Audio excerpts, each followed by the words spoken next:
All right, everybody, welcome back to the layout. So this is going to be another layout update.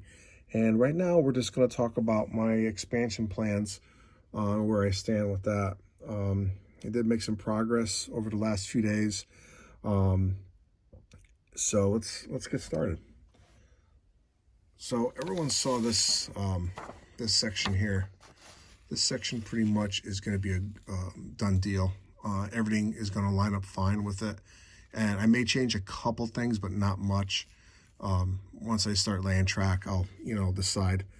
But I do have that circle right there is a lolly column. So I'm going to have to go around that, which is not a big deal because I can just make that into another structure. So that's simple. I just got to deal with one. So that's not a big deal. However, the radiuses I'm using are 36 and 38. And the reason why I'm using such a large radius is the passenger cars that I'm going to be running are from Rapido, and they require large radius. But I'm also doing it for not only for operation, so the cars operate properly, but I'm also doing it for looks too. I want them to look really good going around the corners, the curves rather. So I'm going to try to make it as realistic as possible. And 36 and 38 is going to be the minimum I'm going to use for the passenger equipment. So, however, the 36 and 38 is causing problems on the other end of the layout when it comes to the peninsulas that I want to do. The radiuses are only becoming a problem because of the space and the size of the peninsulas I need to build. And right now, if you look at this, here's an example of that curve, or that radius is 36, and obviously there'll be another track outside of it. But I need 7 feet of peninsula, and I need 2 of them. So that's 14 feet, and I don't even have an aisle. There's only so much space I have in the basement, and this is creating definitely a big problem for me. So I was actually over a friend's house, and we were discussing this, and he used to work for the New Haven, and he basically said, the plan looks good, but I had to revise it because obviously the peninsulas was not going to work, and I'm trying to avoid duck unders. So a suggestion was made to maybe create a swing gate. So I started looking at that a little bit more closer, and looking at it really close, and I realized that it's going to work just fine.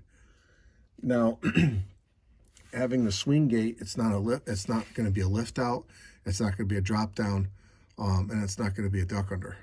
So it's going to be able to, and I'll show you. This is the swing gate.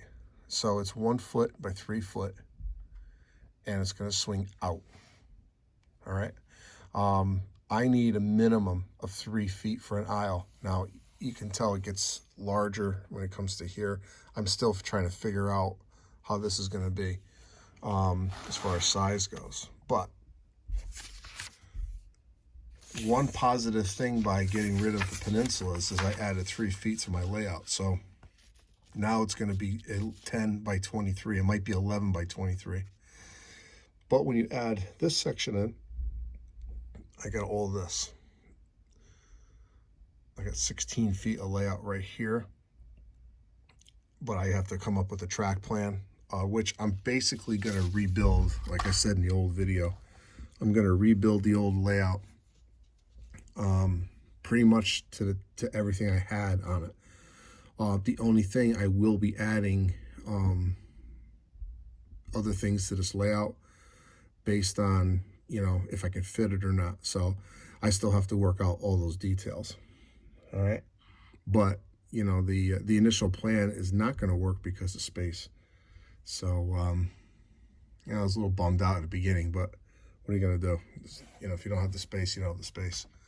So anyway, this is fine. This will line up just fine. So I'm not worried about that. I just have to start drawing out these tracks here and where they're going to go. But I think in the end, it's going to look good. It is actually giving me 3 more feet, like I said, on the end, which will give me a little bit more for industries. So, but anyway, I'm looking to have this layout, or the benchwork anyway. I want to have all the benchwork up and built and ready to go for spring, so I can take my time and start laying track. And maybe by the end of this year, I'll have trains running. I don't know. You know, I'm going to set a few goals for myself and, you know, see how it goes.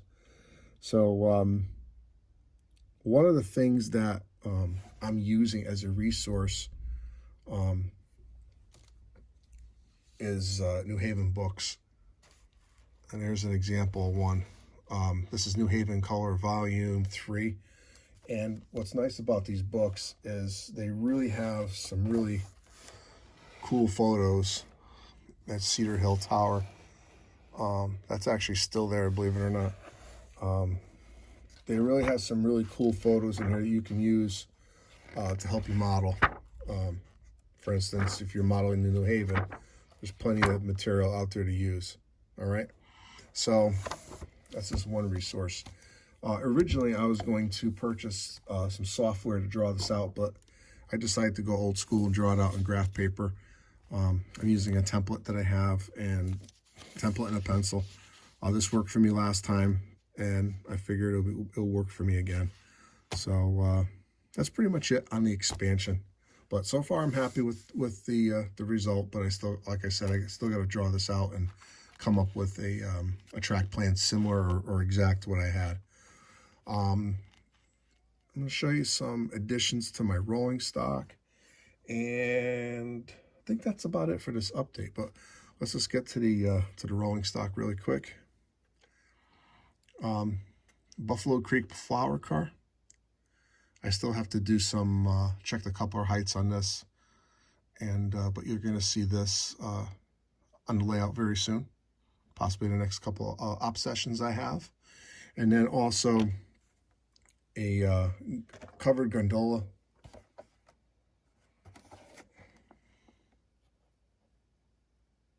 All right, so that's going to be going in. The New Haven actually ran their own covered gondolas up to Waterbury, Connecticut for the brass industry. So this will be another addition to their fleet. And let's see what else. I picked up a building at my local hobby shop that was on the used rack, and I couldn't pass it up. It was $10. I have no idea what I'm going to do with it, but for $10, I took it home. There's no windows in it. I'm going to add windows. I'm going to probably put a bump out or two on it, and I'll make it something. I haven't decided yet, but it's a nice little structure. All right. So that will probably be on the manufacturers soon enough. So I may even do a special video on this just to show you how I'm going to actually make this thing work. So it's actually nicely weathered on the roof. So yeah, for $10, you can't go wrong. All right. So that's pretty much it for this update. I just wanted to show everybody what I've been working on in regards to the expansion, and then a couple of new additions to the layout. But so far it's coming along, you know, pretty well. And I'm looking forward to it. I'm going to incorporate into the layout also shelving. So I have storage under the layout. Obviously, it's going to be covered with the skirting, but, you know, you can never have enough storage under the layout for all your stuff. So that's pretty much it for this update. If you haven't checked out, if this is your first time checking out my channel, I encourage you to check out all my other videos that I have, primarily dedicated to my layout. But I do op sessions, and I also do how-tos. So thanks for subscribing to my channel. Hit the like button, hit that bell so you can be notified when I have a new update.